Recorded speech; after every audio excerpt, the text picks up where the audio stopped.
Scorpio, hello. It really is. It's the coffee. I feel it. I can feel a yawn coming on, and it's every time I take a sip of coffee that I feel the need to start yawning. Anyway, Scorpio, hello. I hope you are doing fantastic. I apologize. I need to shuffle your deck a lot. I just got done doing Libra, and like I didn't shuffle it all afterwards. Okie dokie. What is Scorpio? Scorpio a water sign? I don't know. I know a few of the elements. I don't really pay much attention to them.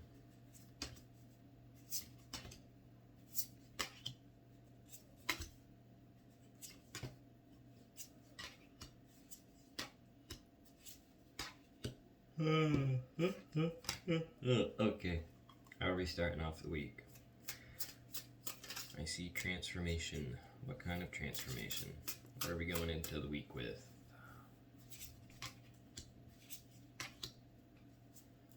Okay, I feel like there's a need to look at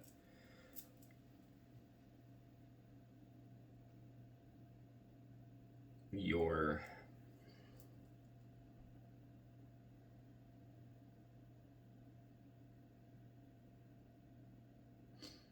okay.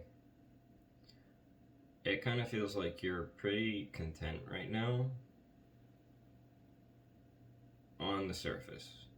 I think beneath the surface, you're not actually as content as you seem to be on the surface, or you're not as content below the surface as you are above it. So it looks like you're really okay with the way things are right now. But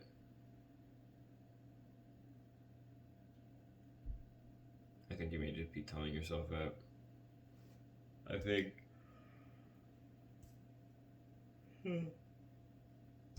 there's a part of you that wants a change.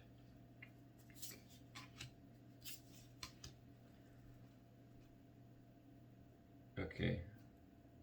Kind of afraid to make that change though, because I mean, it's not that the contentedness? I never struggle with words. I'm pretty sure it's contentedness.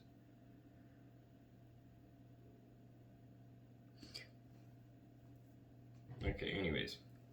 It's like you're... I have to know. It is contentedness. Okay. Okay.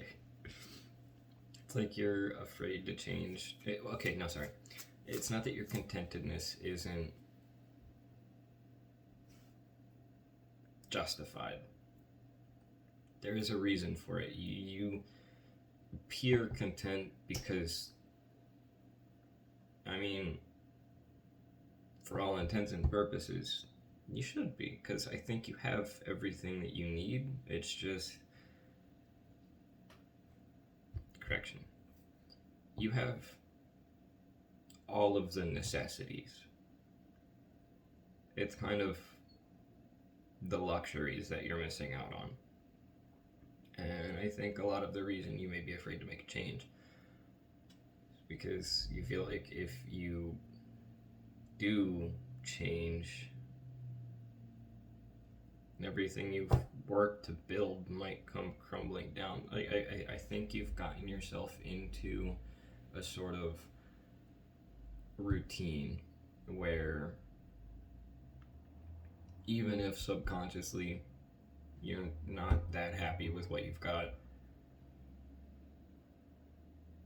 it's so easy for you to just go on autopilot and ignore the I don't really care. And then just once the autopilot ends, you can just go back to focusing on what you actually do want. But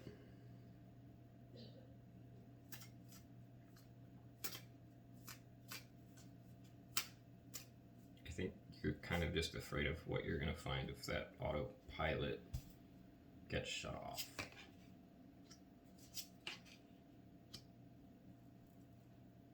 Ugh. Every time I take a sip of coffee.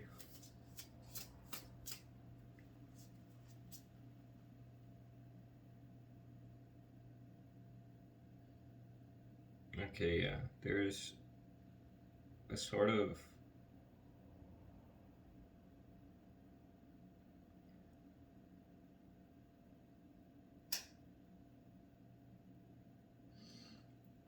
I think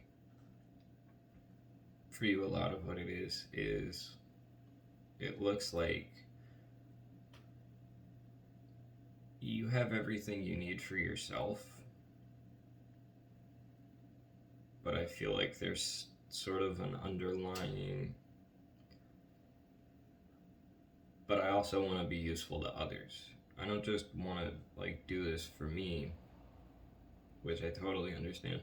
It is so hard to self-motivate for me. Not that I, don't get me wrong, it's not that I like need an external force to come in and like, you know, I don't need like a Tony Robbins. I don't need someone telling me how to stay motivated. No, I just need someone to do things for in order to stay motivated. If I'm just doing it for myself, I couldn't care less. I don't care about money. I don't need it. What the hell am I going to buy with it? But if I have someone else, it's like, okay, well, you're a little bit more concerned about money. You want this, you want that? Okay, let's do it. I'll get you that. I feel like that's kind of where you're at right now. You just sort of want someone to do things for. Maybe you've been single for a while and you just want a relationship. In your past.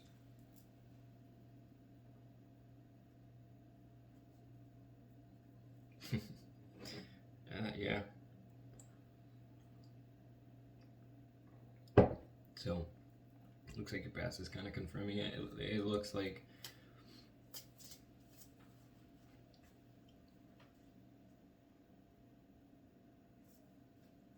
you recently have started to realize that you could have all the money in the world, and if you have no one to share it with, what the hell's the point? I felt that way for a long time, so I get it. Not so much with the money, just generally other gifts that I have. It's like, what the hell did I get these gifts for if I have no one to share it with?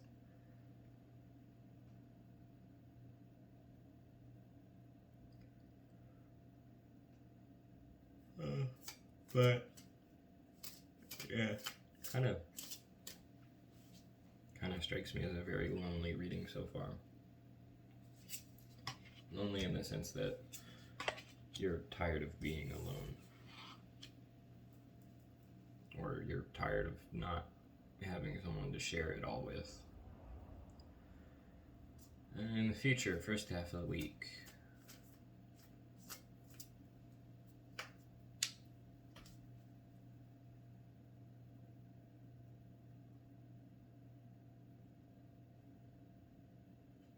okay.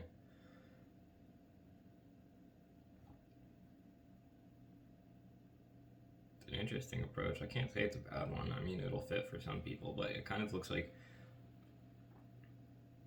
you're sort of using your success, your security, your stability as your magnet. Like, rather than, hypothetically, if it is that you are lonely and you want someone, rather than using your personality, you're kind of just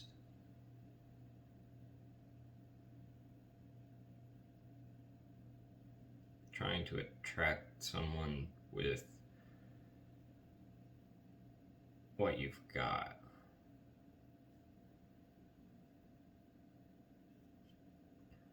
Like, damn, I had something.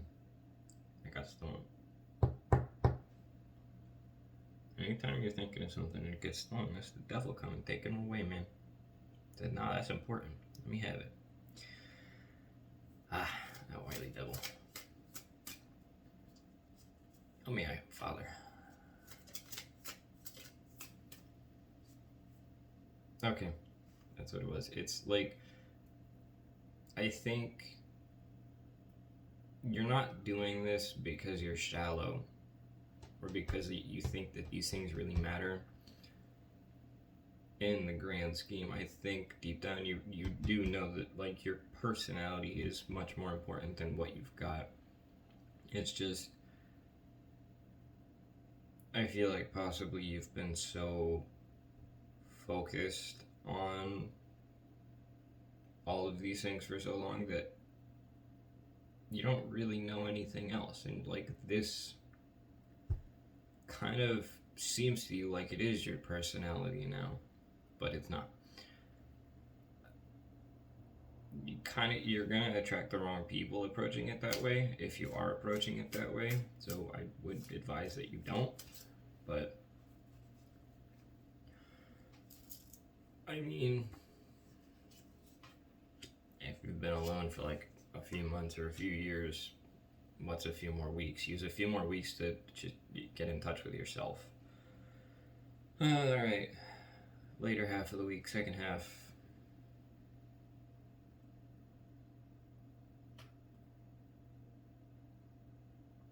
Okay.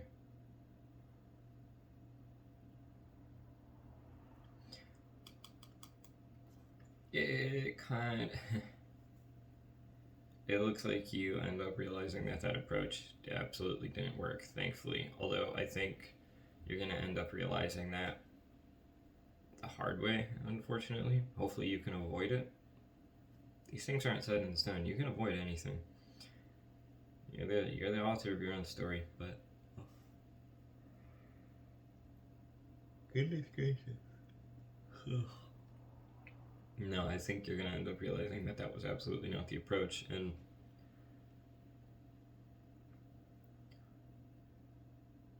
sort of you make that decision to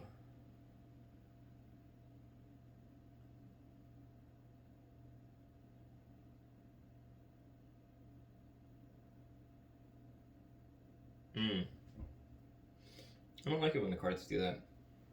It's like I go off and on about something and then suddenly, you mean something different now. Okay, they mean something different now. They have a new story to tell. I think rather than learning it the hard way, well, no, I do still think you're gonna kind of learn it the hard way, but rather than realizing that that approach doesn't work immediately, you end up finding that snake. It was hiding in the bushes, and you presented it with fucking something it wanted, and it came out and bit. Like you threw out, I don't know, it's like you threw out $1,000 on a hook, and a fish bit. It knew full damn well that it was going to land on a hook, but it didn't care. Money. You got a Mr. Krabs. No, I think you do end up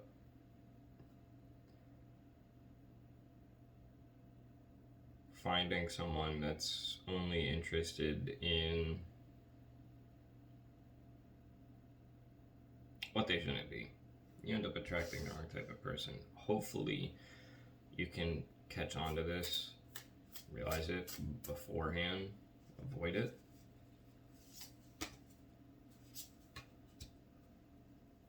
Gosh, dang it.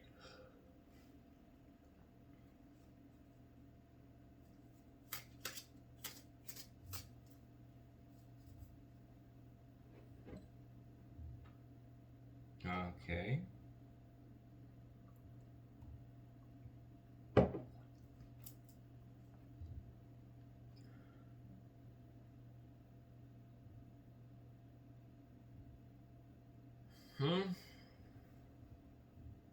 Everybody always has that one section of the spread that just really throws me the heck off.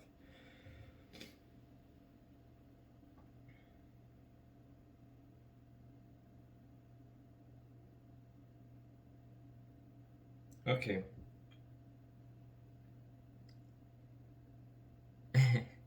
It kind of feels like you're rebounding.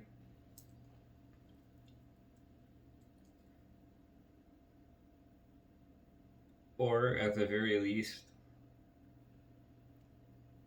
if hypothetically it has been a relationship that we've been talking about, whatever fit, if hypothetically it has been, it's like one of two things. You're either rebounding from one that ended recently that sucked,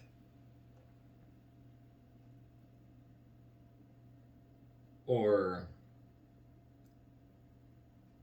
I think more specifically, it's more accurately, sorry, I feel like you're using this as a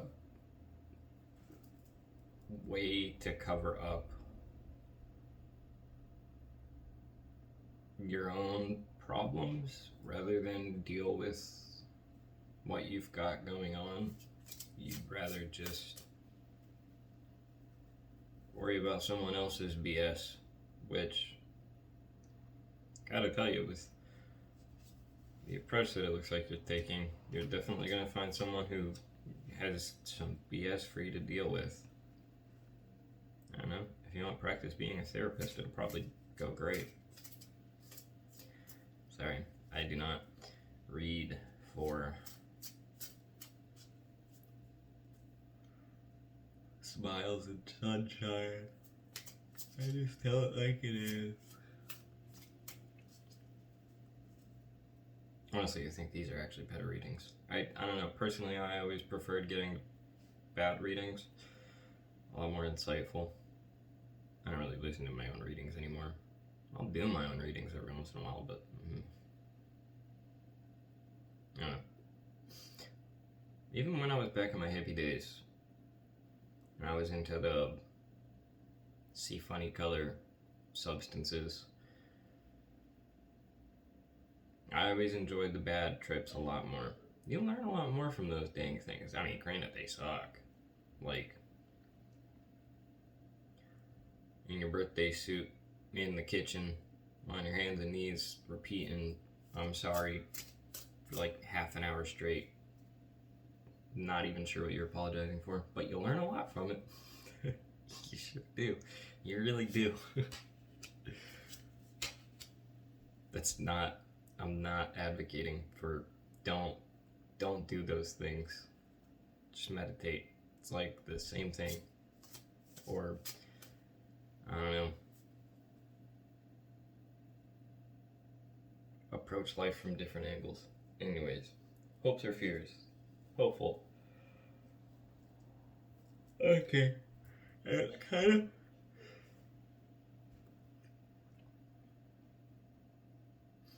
of looks like whenever you meet this person, assuming you do meet this person, or assuming you actually give this person a chance, you shouldn't. It kind of looks like you're hopeful that you can sort of just be a role model. I think this is someone who has a lot of their own problems to deal with, so two people coming into a relationship that honestly probably shouldn't be. That's kind of what it feels like, but it sort of feels like you're hoping to be a role model. Maybe, you know what, maybe this will be fine. Maybe they have like the mental aspect of things figured out, but not the physical thing, or the physical aspect. Maybe you have the physical, but not the mental. Maybe they come together and you both sort of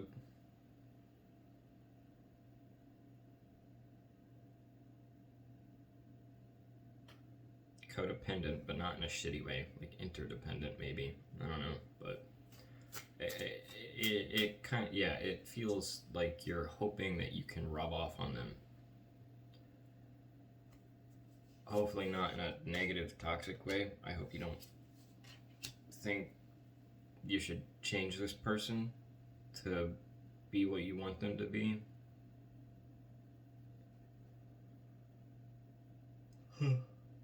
Outcome.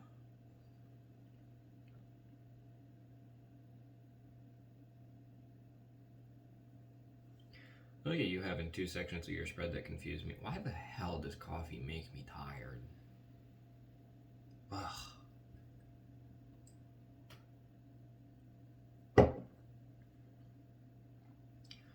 Outcome, huh? What do you have for me, outcome? Tell me. Why Ace Ventura? I've never even watched Ace Ventura. Just like randomly popped into my head.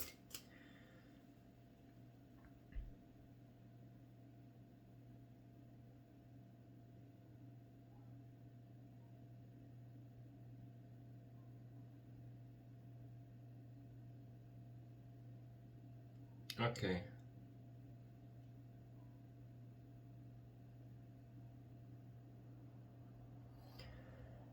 Well, it sort of feels like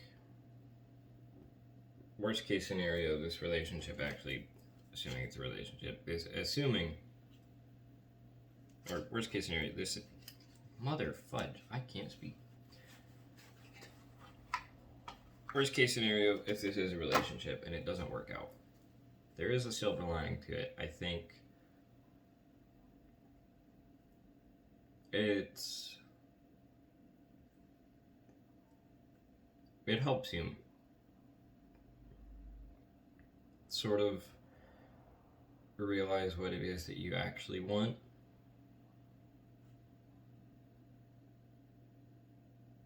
I think it helps you be okay with being on your own a little while longer, rather than just rushing into things. It feels like it helps you kind of slow down. It is a lot. Would you rather wait a year for $1 million or have $10,000 right now? I'd rather wait the year for $1 million, honestly. Like, pretty sure not everybody would, but no.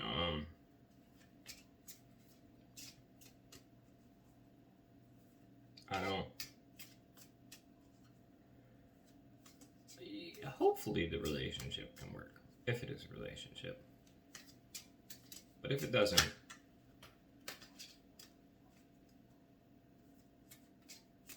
it'll still be good for you. In the long run. Long term. Are these the right cards? I'm honestly not feeling an oracle deck. Or an oracle card for this reading. Maybe. We'll see.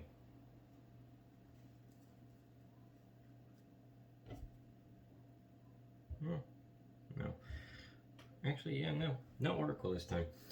Okay, Scorpio. That was your reading for the 11th through the 17th of December. You had the longest reading this week so far. Congratulations. I almost kind of hope it didn't resonate, but if it did resonate, I hope it helps you with the week ahead. Try to avoid any karmic relationships, or try to avoid putting yourself in a relationship where you're kind of just being taken advantage of. Honestly, it feels like a relationship where both of you would be taking advantage of each other. Maybe don't do that. Anyways, that was all for this week. God bless you. Jesus loves you. Peace be with you. Until next time.